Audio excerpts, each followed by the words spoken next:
IPO market में भी भरपूर एक्शन है। आईआरएफसी का आईपीओ आज बंद हो रहा है, बट इंडिगो पेंट्स का आईपीओ खुल रहा है। सर किस तरह से देखें, क्या रेकमेंड करेंगे आप? लगाइए पैसा, जमकर लगाएं, दम लगाकर। हाँ बिल्कुल, इंडिगो पेंट्स पैसा लगाने की राय है। क्यों है पहले बता दूं, कुछ अच्छी चीजें इस आईपीओ के बारे में बता दूं।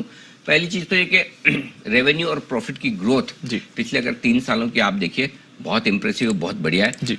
कई बार हम ये कहते थे कि भाई 2-3 साल पहले कंपनी आईपीओ लाने का प्लान करती तो उस समय आपकी ग्रोथ ज्यादा अच्छी दिखती। वो मैंने एग्जांपल भी दिया था ना जी, कि शादी के दिन दूल्हा दुल्हन दोनों बड़े तैयार होकर सज कर होते हैं। तो वही ये एक तरह से शादी वाला ही दिन है कि कंपनी आईपीओ लॉन्च करी तो बैलेंस शीट पूरी सजी धजी रहती है। इसलिए हम जब थोड़ा लंबा देखते हैं ना जी, तो लंबे भी आप 8-10 सालों का देखेंगे तो इंप्रेसिव ग्रोथ है, बढ़िया है। हाँ, इसमें एक चीज जरूर है कि बहुत लो बेस से इन्होंने शुरू किया, इसलिए आपको परसेंटेज टर्म्स में ग्रोथ बढ़िया दिखता है, लेकिन ग्रोथ दिखनी चाहिए जी, वो इंपॉर्टेंट है। और वो ग्रोथ दिख रही, तो रेवेन्यू और प्रॉफिट की ग्रोथ बहुत ही इंप्रेसिव रही है जी सर। दूसरी बात है कि आईपीओ का पैसा है ना, एक्सपेंशन प्लान में जा रहा है।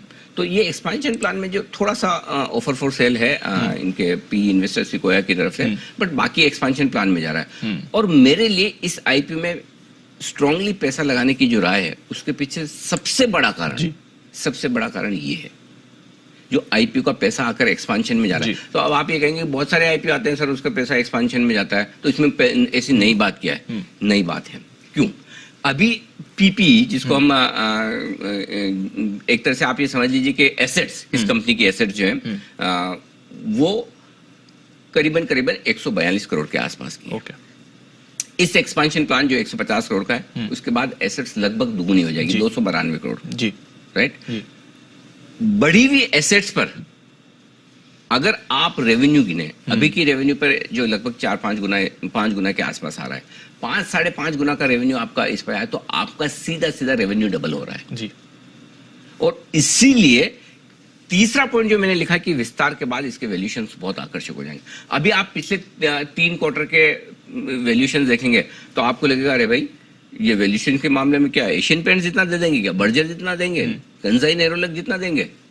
लेकिन आपको उस हिसाब से नहीं देखना है, आपको देखना है एक्सपेंशन प्लान के बाद क्या वैल्यूएशन है। एक्सपेंशन प्लान के बाद मुझे लगता है ये 27-28 रुपए के आसपास की ईपीएस करना चाहिए, और उस लिहाज से अपने पेयर्स के मुकाबले में करीबन 35-40% सस्ता है अभी।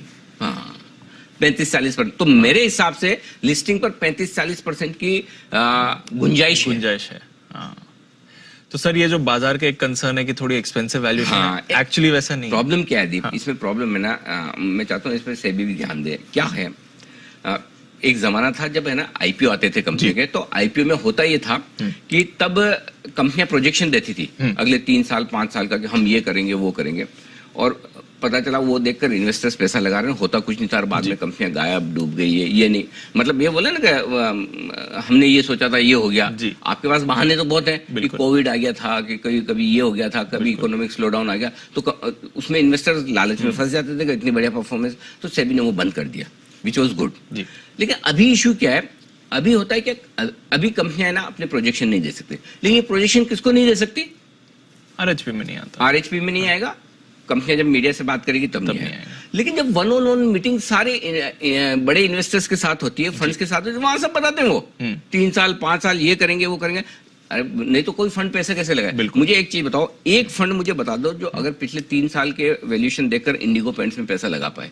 जस्टिफाई नहीं कर सकता, नहीं कर पाएंगे जब तक आप फ्यूचर प्रोजेक्शन नहीं देखोगे कि कंपनी अगले 2-3-5 साल में क्या करने वाली है। और अगले 2-3-5 साल का अगर आपको पता नहीं है तो आप पैसा लगाओगे भी क्यों? करेक्ट।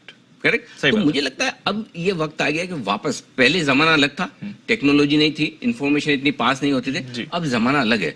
अब सेबी के पास मैकेनिज्म भी है, तो सेबी चाहे तो सब पे नजर रख सकता है। तो अब सेबी को ये करना चाहिए कि अब आप प्रोजेक्शन दो, और प्रोजेक्शन अगर आप फंड्स को दे रहे हो तो रिटेल इन्वेस्टर को भी मिले। रिटेल को क्यों ना मिले? रिटेल अंधा है, ऐसे अंधेरे में हाथ फिर चला रहा है, क्योंकि उसे पता नहीं। हम बताते हैं तो उन्हें लगता है कि हाँ ठीक होगा, या यही चीज जो फंड्स को मिल रही है वो रिटेल इन्वेस्टर्स को भी मिलनी चाहिए इन्फॉर्मेशन, और ताकि कंपनियां उसका मिसयूज ना करें, कुछ भी अनाप शनाप आगे के प्रोजेक्शन न दे।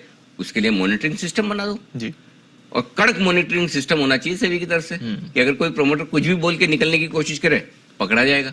तो ये अब करने की जरूरत है। उससे क्या होगा कि हर एक इन्वेस्टर न सिर्फ फंड मैनेजर बल्कि एक रिटेल इन्वेस्टर भी सही कॉल ले पाएगा कि मुझे इस आईपीओ में पैसा लगाना है या नहीं। बिल्कुल सर। तो ये होने की जरूरत। तो अब ये 4 पॉजिटिव जो मुझे दिखे, इसमें एक प्रमोटर्स 20 साल का अनुभव रखते हैं, बहुत बढ़िया ग्रोथ उन्होंने इसी वजह से दिखाई है। एक ये बड़ा नेगेटिव क्या है, एक दो नेगेटिव भी है, वो आपको समझना चाहिए। कंपनी की साइज छोटी है अभी जी। अब छोटी साइज पे आपको अच्छी ग्रोथ दिखाना आसान है, बड़ी साइज पे वो ग्रोथ दिखाना मुश्किल होता है। और मार्केट शेयर भी सिर्फ 2% का डेकोरेटिव सेगमेंट का, जिसमें आपका कंपटीशन भी सब दिग्गजों से भाई, बर्जर, एशियन, एक्सो नोबेल, कंसाई, ये सारे दिग्गज हैं जिनके साथ आपको करना है। लेकिन चूंकि साइज छोटी है और अभी भी इतनी छोटी साइज है, एशियन पेंट्स कभी 2% मार्केट शेयर वाले पे बहुत फोकस नहीं करेगा। करेक्ट।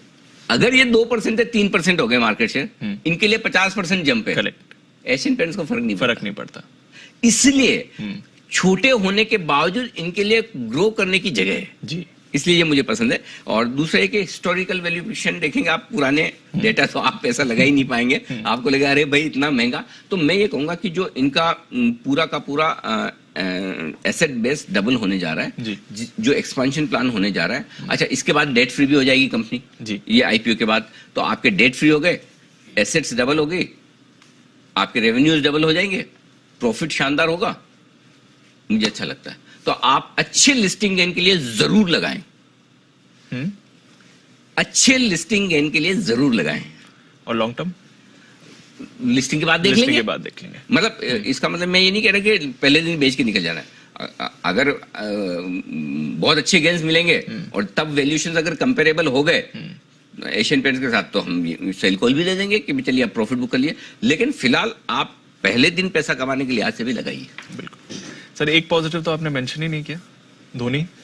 हाँ, धोनी भी है बिल्कुल। अच्छा हाँ, इसमें भी एक बढ़िया इंटरेस्टिंग बात है, इनमें बड़ा खर्चा है जी एड का, और धोनी इनके ब्रांड एम्बेसडर है, करेक्ट।